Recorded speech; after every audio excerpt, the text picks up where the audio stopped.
अस्सलाम वालेकुम एवरीवन। इस वीडियो में हम डिस्कस करेंगे family centred care which is unit 3 in community health nursing 2। So these are the objectives of this chapter. आज हम सिंपली डिस्कस करेंगे फैमिली, उसके टाइप्स और उसके कैरेक्टरिस्टिक्स को। सबसे पहले फैमिली की डेफिनेशन को देखते हैं। फैमिली बेसिकली ये ग्रुप ऑफ पर्सन है जो कि यूनाइट किए जाते हैं या फिर बांधे जाते हैं मैरिजेस के फॉर्म में, ब्लड और एडॉप्शन के। ओके, ये इसको ही हम सिंपली फैमिली बोलते हैं। या फिर जो फैमिली होती है उसमें एक सिंगल हाउस होल्ड रिक्वायर होता है जिसमें जो प्रेजेंट लोग होते हैं वो एक दूसरे के साथ इंटरेक्ट करते हैं, इंटर कम्युनिकेट करते हैं विद देयर सोशल रोल्स। अब सोशल रोल्स में जैसे कि हस्बैंड एंड वाइफ आ गया, mother and father, son and daughter, brother and sister, ये सारे मिलकर एक कॉमन कल्चर को क्रिएट करते हैं जिसको हम सिंपली फैमिली बोलते हैं। ओके, तो ये सिंपल डेफिनेशन थी फैमिली की, जिसमें जो पर्सन है, ग्रुप ऑफ पर्सन है, वो यूनाइट किए जाते हैं मैरिज और ब्लड और एडॉप्शन के फॉर्म में, जो कि एक दूसरे के साथ एक ही घर में इंटरेक्ट और इंटर कम्युनिकेट करते हैं। यही सिंपली फैमिली है। देन है कैरेक्टरिस्टिक्स ऑफ फैमिली। सो सबसे पहले इसकी जो कैरेक्टरिस्टिक है वो है अ मेटिंग रिलेशनशिप। मैटिंग रिलेशनशिप में जो फैमिली एग्जिस्ट करती है वो मैन और वुमेन की मैटिंग रिलेशन के बाद ही इस्टेब्लिश होती है। इसको हम मैटिंग रिलेशनशिप बोलते हैं। देन है फॉर्म ऑफ मैरिज। अब इसमें जो मैटिंग रिलेशनशिप है वो इस्टेब्लिश किया जाता है through the institution of marriage, यानी पहले उसकी मैरिज होती है सोसाइटी में, जो इंस्टीट्यूशन है वहाँ पर, और उसके बाद ही उसका जो मैटिंग रिलेशनशिप है वो इस्टेब्लिश होता है। सो इस तरह से जो सोसाइटी है वो सेक्सुअल बिहेवियर को रेगुलेट करती है बिटवीन अपोजिट सेक्सेस में through the institution of marriage. क्योंकि आप सबको पता है कि अगर इस तरह से बगैर मैरिज के अपोजिट सेक्स के बीच में मैटिंग रिलेशनशिप इस्टेब्लिश हो रहा है तो ये एक अच्छी बात नहीं है। तो दैट्स वाई जो सोसाइटी है वो सेक्सुअल बिहेवियर को रेगुलेट करने के लिए उनकी मैरिज करवाती है through the institution of marriage. That's why उनके बाद में उनका मैटिंग रिलेशनशिप इस्टेब्लिश होता है। So without marriage family is also not possible. Marriage के अलावा, यानी बगैर मैरिज के फैमिली पॉसिबल नहीं है। So hence family is a form of marriage. आप फैमिली को फॉर्म ऑफ मैरिज भी कह सकते हैं। देन है अ कॉमन हैबिटेशन। अब जो फैमिली में लोग रह रहे हैं उनकी हैबिटेशन कॉमन होनी चाहिए, यानी जो उनका रहना कहना है वो सेम होना चाहिए। So a family require a home और house land for its living. जो फैमिली है वो फैमिली तब बनेगी जब उनको रहने के लिए मकाम होगा। ठीक है, तो उसके लिए फैमिली क्या रिक्वायर करेगी? अ होम और household for its living. So without a dwelling place, अगर उनके पास जो हाउस है या फिर हाउस होल्ड है वो प्रेजेंट नहीं है तो उसमें जो उनका टास्क है चाइल्ड बियरिंग का या फिर चाइल्ड रियरिंग का वो एडिक्वेटली परफॉर्म नहीं हो सकेगा, क्योंकि उनको खुद के रहने के लिए जगह नहीं है, मकाम नहीं है, तो वो आगे चाइल्ड प्रोडक्शन के लिए क्या सोचेंगे और बच्चे रखने के लिए किस तरह से उनको रखेंगे। सो that's why they can not be adequately performed. So the member of family have a common habitation और household। ठीक है, अगर वो चाइल्ड बियर करना चाहते हैं या फिर चाइल्ड रियरिंग करना चाहते हैं तो मेंबर ऑफ फैमिली को कॉमन हैबिटेशन और हाउस होल्ड होना चाहिए। देन है a system of nomenclature. Her family का अपना अपना पर्टिकुलर नेम होता है जो कि उससे पहचाना जाता है। So it has own system of recognising descent. अब डिसेंट जो है वो रिकॉग्नाइज किया जाता है थ्रू मेल लाइन और थ्रू मदर लाइन। या वो मेल से होगा यानी फादर लाइन से, या फिर वो मदर लाइन से उनको पहचाना जाएगा। अगर जो फैमिली है वो मेल लाइन से पहचानी जाती है तो उसको हम बोलेंगे पेट्रीलिनियल फैमिली। पेट्रीलिनियल फैमिली डिसेंट में जो वो रिकॉग्नाइज्ड की जाती है वो मेल की लाइन से रिकॉग्नाइज की जाती है। सिमिलरली मैट्रीलिनियल फैमिलीज़ में जो डिसेंट है वो रिकॉग्नाइज किया जाता है थ्रू मदर लाइन, यानी फीमेल आ जाती है इसमें। देन है एन इकोनॉमिक प्रोविज़न। अब हर फैमिली की ये नीड होती है कि उनकी जो इकोनॉमिक प्रोविज़न से या फिर उनकी जो इकोनॉमिक नीड्स है वो पूरी हो, और वो पूरी कब होंगी? जब उनको वो इकोनॉमिकली वेल होंगे। सो that's why the head of family, जो उस फैमिली का हेड होगा उसको कोई ना कोई ऐसा प्रोफेशन होगा जिसको करके वो अर्न कर सकता है और अपनी फैमिली को मेंटेन करता है। तो इसीलिए एन इकोनॉमिक प्रोविज़न होनी चाहिए एक फैमिली को बिल्ड करने के लिए। देन है system of interaction and communication. So हमें यह भी पता है कि जो फैमिली कंपोज की जाती है वो पर्सन से वो एक दूसरे के साथ इंटरेक्ट और कम्युनिकेट करते हैं विद देयर सोशल रोल्स, यानी जो उनके सोशल रोल से उनके हिसाब से वो एक दूसरे के साथ इंटरेक्ट और कम्युनिकेट करते हैं। जैसे कि एक हस्बैंड और वाइफ, उनके बीच में इंटरेक्शन और कम्युनिकेशन चेंज होगी, डिफरेंट होगी। इसी तरह से फादर सन या फिर मदर एंड डॉटर के बीच में जो रिलेशनशिप और कम्युनिकेशन या फिर इंटरेक्शन होगी वो डिफरेंट होगी। तो विद देयर सोशल रोल्स, अपने सोशल रोल्स को मद्देनज़र रखते हुए वो एक दूसरे के साथ इंटरेक्ट करते हैं और कम्युनिकेट करते हैं फैमिली के अंदर। So it is important to mention that family is composed of person united by ties of marriage, blood और एडॉप्शन। तो ये इम्पोर्टेंट है कि जब आप फैमिली को मेंशन कर रहे हैं तो ये इस तरह से करें कि जो फैमिली है वो कंपोज की गई है उन पर्सन से जो कि मैरिज से बांधे गए हैं या फिर ब्लड और एडॉप्शन से बने गए हैं। So the family maintain a common but a distinctive culture. ठीक है, इस तरह से जो फैमिली है वो एक डिस्टिंक्टिव कल्चर को मेंटेन करती है। तो ये कुछ कैरेक्टरिस्टिक्स थी फैमिली की। नाउ हम डिस्कस करेंगे टाइप्स ऑफ फैमिली को। सो हमें ये पता है कि जो फैमिली है ये एक यूनिवर्सल इंस्टीट्यूशन है। तो हर सोसाइटी में फैमिली का स्ट्रक्चर वेरी करता है एक दूसरे से। सो जो सोशोलॉजिस्ट और एंथ्रोपोलॉजिस्ट हैं उन्होंने फैमिली के टाइप्स के बारे में मेंशन किया गया है। सो क्लासिफिकेशन जो फैमिलीज़ की गई है वो on the basis of organisation है, on the form of marriages है, in the form of authority और residence. For example on the basis of organisation, organisation का सिंपली मतलब है कि जो फैमिली है वो कितनी है, आइधर वो छोटी है यानी उसकी on the basis of their size, family की साइज़ कितनी है, उसमें उसमें कितने बंदे रह रहे हैं। ठीक है, अगर ज़्यादा बंदे रह रहे हैं या फिर ज़्यादा लोग रह रहे हैं तो वो जॉइंट फैमिली हो जाएगी, अगर कम है तो वो न्यूक्लियर है। ठीक है, तो ये डिपेंड कर रहा है इसकी साइज़ के ऊपर। देन है फॉर्म्स ऑफ मैरिजेस। अब मैरिज के फॉर्म पे भी फैमिली को क्लासीफाई किया गया है, either it could be monogamous और पॉलीगेमस। मोनोगेमस में एक फीमेल को एक ही हस्बैंड होता है एट दैट टाइम, और एक मर्द को एक ही वाइफ होती है एक गिवन टाइम पर।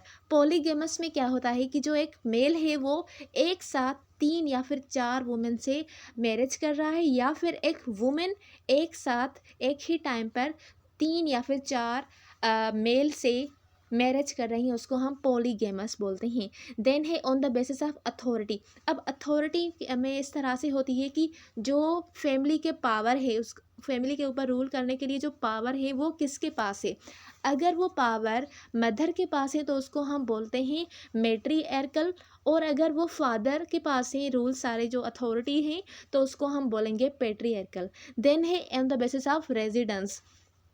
रेजिडेंस का मतलब है कि कौन किसके घर पर जाकर रह रहा है, कौन कहाँ रह रहा है, इसके हिसाब से यानी इसके बेस पर भी फैमिली को क्लासिफाई किया गया है। तो वन बाय वन करके आज हम सबको डिस्कस करेंगे।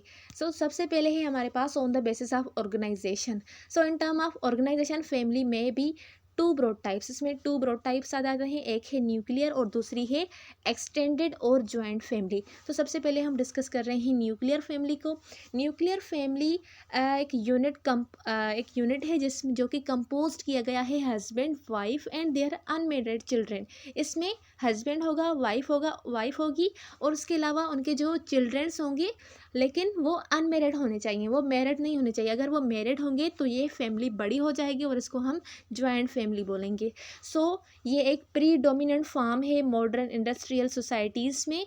इस टाइप की जो फैमिली है वो प्री डोमिनेंट है, और इस टाइप की फैमिली जो बेस्ड की गई है वो उन कंपेंशन बिटवीन पेरेंट्स एंड चिल्ड्रेन, यानी इनमें जो कंपेंशनशिप होती है वो पेरेंट और चिल्ड्रेन में होती है, क्योंकि यहाँ पर हस्बैंड वाइफ और उनके चिल्ड्रेंस की ही बात हो रही है। तो इनके बीच में जो कंपेंशनशिप होगी वो अपने पेरेंट्स और चिल्ड्रेन में होगी।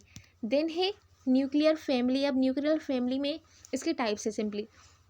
तो टाइप 1 है यानी ए न्यूक्लियर फैमिली, जो कि रेफर कर रहा है कपल विद और विदाउट चिल्ड्रेन, यानी इसमें चिल्ड्रेन हो भी सकते हैं नहीं भी हो सकते। देन सेकंड टाइप है सप्लीमेंटेड न्यूक्लियर फैमिली।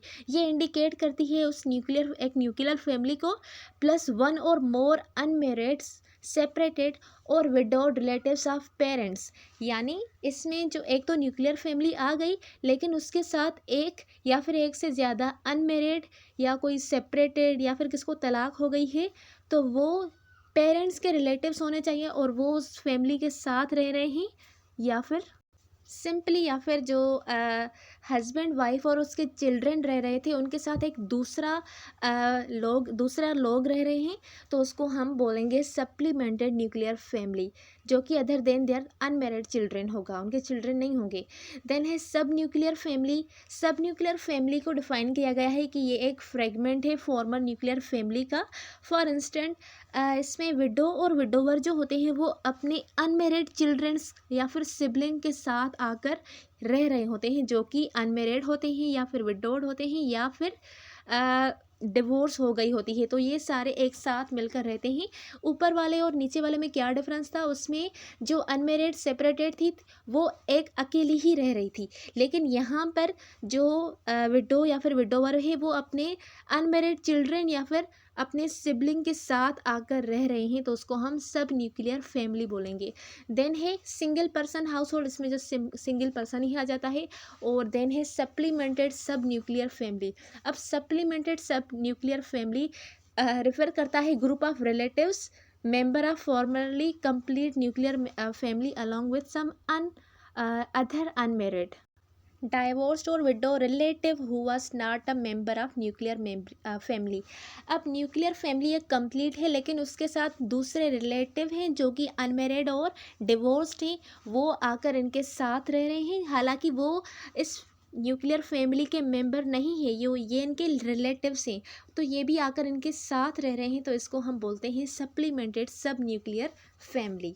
ओके, तो ये थी न्यूक्लियर फैमिली। अब हम डिस्कस करेंगे इसके कैरेक्टरिस्टिक्स को। तो न्यूक्लियर फैमिली की साइज़ जो होती है वो स्मॉल होती है बहुत, और उसके अलावा इसमें जो कंट्रोल होता है एल्डर्स का वो नहीं होता, यानी they are the free from the control of elders, अपनी खुद की ही मनमानी चलाते हैं, यानी कोई भी इनको कहने वाला नहीं होता।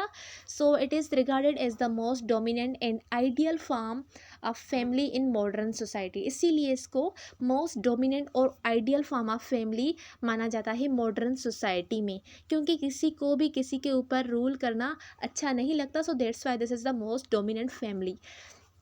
Then nuclear family based on conjugal bond. Conjugal bond का मतलब है वो बॉन्ड जो वाइफ और हस्बैंड के बीच में बॉन्ड होता है उसको हम, या फिर रिलेशनशिप होता है उसको हम कॉन्जुगल बॉन्ड बोलते हैं। तो न्यूक्लियर फैमिली में ये बॉन्ड स्ट्रॉन्ग होता है, और जो न्यूक्लियर फैमिली एग्जिस्ट करती है वो इस बॉन्ड के ऊपर ही करती है। अगर हस्बैंड और वाइफ के बीच में झगड़ा हो या फिर वो एक दूसरे के साथ उनके रिलेशनशिप अच्छी नहीं हो, तो वो न्यूक्लियर फैमिली नहीं बनेगी। Then the children get maximum care love and affection of the parents in nuclear family. अब न्यूक्लियर फैमिली में जो उनके चिल्ड्रंस होते हैं उनको मैक्सिमम केयर मिलती है, लव मिलता है और अफेक्शन मिलता है as compare to joint family. Then the nuclear family is independent and economically self sufficient. जो न्यूक्लियर फैमिली है वो इंडिपेंडेंट होती है और उसके अलावा इकोनॉमिकली सेल्फ सफिशिएंट होती है, यानी खुद कमाती है और खुद ही मतलब उनको किसी दूसरे के ऊपर डिपेंड होना नहीं पड़ता। Then the member of nuclear family also enjoy more freedom than the member of joint family. जो न्यूक्लियर फैमिली के मेंबर हैं वो कुछ ज़्यादा एंजॉय और उनको ज़्यादा ही कुछ फ्रीडम होती है as compare to joint family member. Okay, then है हमारे पास एक्सटेंडेड और जॉइंट फैमिली। अब वर्ड जो एक्सटेंडेड है फैमिली का, ये यूज़ किया जाता है to indicate the combination of two और मोर न्यूक्लियर फैमिलीज़, यानी इसमें कम्बिनेशन होता है दो या फिर दो से ज़्यादा न्यूक्लियर फैमिलीज़ का based on the extension of parent child relationship. An extended family consist of two और more nuclear families affiliated through an extension of parent child relationship. Sorry, यहाँ पर ये डेफिनेशन बार बार हो गई है। तो सिंपली एक्सटेंडेड फैमिली कम्बिनेशन होती है दो या दो से ज़्यादा न्यूक्लियर फैमिली का, जो कि उनकी जो एक्सटेंशन है वो डिपेंड करती है कि पेरेंट और चाइल्ड के बीच में रिलेशनशिप कैसा है। For example joining the nuclear family of a married adult to that of his parent, यानी इसमें जो पेरेंट्स हैं उनके चिल्ड्रंस की भी, जो एडल्ट्स हैं उनकी भी मैरिज की गई होती है और वो एक साथ रह रहे होते हैं, तो इसको हम जॉइंट फैमिली या फिर एक्सटेंडेड फैमिली बोलते हैं। ओके, सो एक्सटेंडेड फैमिली में मेन और उसकी वाइफ जो है वो अपनी मैरिड सन्स और उनके अनमेरिड सन्स और डॉटर्स और ग्रैंड चिल्ड्रंस और ग्रेट ग्रैंड चिल्ड्रंस के साथ एक ही घर में रह रहे होते हैं, आइदर वो पैटर्नल है या फिर मैटरनल लाइन है। सो डिफरेंट टाइप से एक्सटेंडेड फैमिली के जो कि कॉमन है एशिया में। उसके अलावा द पेट्रीलिनियल फैमिली एक्सटेंडेड जो एक्सटेंडेड फैमिली है वो बेस्ड है on the extension of father sun relationship.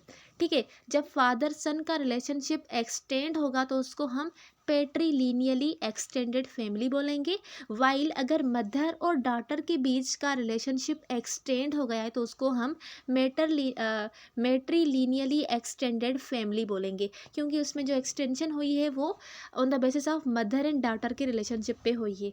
So the extended family में also be extended horizontally to include a group consisting of two और मोर ब्रदर्स। अब ये जो ऊपर हमने डिस्कस किया पेट्रीलिनियली और मेट्रीलिनियली, ये एग्जाम्पल थे वर्टिकल के, वर्टिकल फैमिली के। लेकिन अब हम डिस्कस कर रहे हैं हॉरिजॉन्टल। हॉरिजॉन्टल में क्या होता है कि दो या फिर दो से ज़्यादा ब्रदर्स अपनी वाइफ्स और चिल्ड्रंस के साथ एक ही हाउस में रह रहे होते हैं तो उसको हम हॉरिजॉन्टल फैमिली बोलते हैं। So this horizontal extended family को हम फ्रैटर्नल या फिर कोलेटरल फैमिली भी बोलते हैं। तो ये आपने याद रखना है, वर्टिकल और हॉरिजॉन्टल फैमिली। वर्टिकल में पेट्रीलिनियली और मेट्रीलिनियली एक्सटेंडेड आ जाती है, हॉरिजॉन्टली में फ्रैटर्नल और कोलेटरल फैमिली आ जाती है। देन है एक्सटेंडेड फैमिली के कैरेक्टरिस्टिक्स। तो ये इसकी जो साइज़ होती है जॉइंट फैमिली की वो वेरी लार्ज होती है। जनरली यहाँ पर जो एल्डेस्ट मेल होता है वो ही फैमिली का हेड होता है। सो द राइट्स और ड्यूटीज़ जो है मेंबर्स की in this type of family are laid down by the hierarchy order of the power and authority. यानी हिरार्की ऑर्डर में हर हर जो भी इस फैमिली का मेंबर है उसको पावर और अथॉरिटी मिलती है। So childrens of the joint family are childrens of the all male members in the parental generation. अगर वो पेरेंटल जनरेशन है जॉइंट फैमिली में तो उनमें जो चिल्ड्रंस होंगे वो सारे चिल्ड्रंस मेल मेंबर में से ही होंगे। सो इसमें जो कॉन्जुगल बॉन्ड है वो वीक होता है। So extended family emphasis on conjugal ties, यानी जो हस्बैंड और वाइफ के बीच में रिलेशनशिप होता है, so is suppose to be weak in the stability of joint family. Joint family में सिंपली ये वीक हो जाता है। और मोस्टली अगर आपने जॉइंट फैमिली बनानी है तो उसमें फादर एंड सन के बीच में जो रिलेशनशिप है वो स्ट्रॉन्ग होना चाहिए। और फादर एंड सन के रिलेशनशिप को हम फिलियल रिलेशनशिप बोलते हैं। उसके अलावा अगर ब्रदर्स के बीच में रिलेशनशिप है तो उसको हम फ्रैटर्नल रिलेशनशिप बोलते हैं। सो ये दो रिलेशनशिप मोर क्रूशियल है अगर आप जॉइंट फैमिली बनाना चाहते हैं rather than the conjugal relationship जो कि हस्बैंड और वाइफ के बीच में रिलेशनशिप होता है। क्योंकि सिंपल सा कंसेप्ट है, अगर फादर सन या फिर ब्रदर्स के बीच में अच्छा रिलेशनशिप नहीं होगा तो वो जॉइंट फैमिली नहीं बनेगी और हर कोई अलग अलग रहेगा। ओके, तो इसमें ये जो रिलेशनशिप है वो ज़्यादा स्ट्रॉन्ग होते हैं और क्रूशियल होते हैं। देन है on the basis of authority. अब किसके पास अथॉरिटी है उसके हिसाब से भी फैमिली की क्लासिफिकेशन की गई है। यानी आइधर वो अथॉरिटी मेल को है या फिर फीमेल को है, यानी मदर को है या फिर फादर को है, तो उसको हम on the basis of authority बोलते हैं। सो इसमें भी दो टाइप्स आ जाते हैं, एक है पेट्रीआर्कल और दूसरी है मैट्रीआर्कल। सो पेट्रीआर्कल फैमिली वो टाइप है फैमिली का जिसमें all authority belongs to paternal side, यानी इस फैमिली में एल्डेस्ट मेल और फादर फैमिली का हेड हो सकता है। So he exercise is authority over the member of family. हालांकि क्योंकि ये मेल एल्डेस्ट है और उसके अलावा हेड है फैमिली का, तो जो भी मेंबर्स के ऊपर अथॉरिटीज़ वगैरह एक्सरसाइज करेगा तो वो यही करेगा। Then he presides over religious rites of the household. He is the guardian of family goods. यानी जो भी घर के मसले होते हैं या फिर जो भी घर के डिसीजंस होते हैं वो सारे मेल ही लेता है, यानी फादर ही लेता है। Then in a developed patriarchal system, जो पास्ट में क्या होता था कि जो पेट्रीआर्क थे उनको अनलिमिटेड और अनडिस्प्यूटेड अथॉरिटी होती थी उनकी वाइफ सन और डॉटर्स के ऊपर। तो ये कुछ ज़्यादा ही ओवर हो गया था। दैट्स वाई ये जो फैमिली है ये इतनी प्रीडोमिनेंट नहीं है नाउअडेज। सो इसके भी कुछ वेरियस फॉर्म है पेट्रियार्कल फैमिली के, लाइक जॉइंट फैमिली हो गई जैसे कि इंडिया में मोस्ट कॉमन होती है। उसके अलावा sometimes it is a part of stem family, जिसमें only one of the son bringing his family within the paternal household. इसमें जस्ट एक ही सन जो है वो काफ़ी होता है और वो ही मज़ीद उस फैमिली को आगे एक्सटेंड करता है। देन है मैट्रियार्कल फैमिली। अब मैट्रियार्कल फैमिली वो टाइप है जिसमें जो अथॉरिटी है वो वाइफ और मदर को होती है। सो मैट्रियार्कल फैमिली में जो सिस्टम और एम्प्लाइज रूल्स होते हैं वो सारे मदर या फिर मदर से होते हैं, ना कि फादर से होते हैं। सो इस टाइप में फैमिली में जो वुमेन है वो इंटाइटल होती हैं to perform religious rites and husband lives in the house of wife. इसमें जो मोस्टली हस्बैंड होते हैं वो वाइफ के हाउस में रह रहे होते हैं। और उसके अलावा मैट्रियार्कल फैमिली को आल्सो हम मदर राइट फैमिली या फिर मैटरनल फैमिली भी बोलते हैं, under which the status name and sometimes inheritance is also transmitted through female line. यानी जो इसमें जो स्टेटस है या फिर उसका रिकॉग्निशन है, उसका नाम है, वो सारा उसकी मदर से ही पहचाना जाता है। तो इसको हम मैट्रियार्कल फैमिली बोलते हैं। ओके, सो ये टाइप्स थे on the basis of authority. Thanks for watching. आगे का वीडियो हम नेक्स्ट वीडियो में डिस्कस करेंगे। सो मिलते हैं अगले वीडियो में, तब तक के लिए अल्लाह हाफिज़।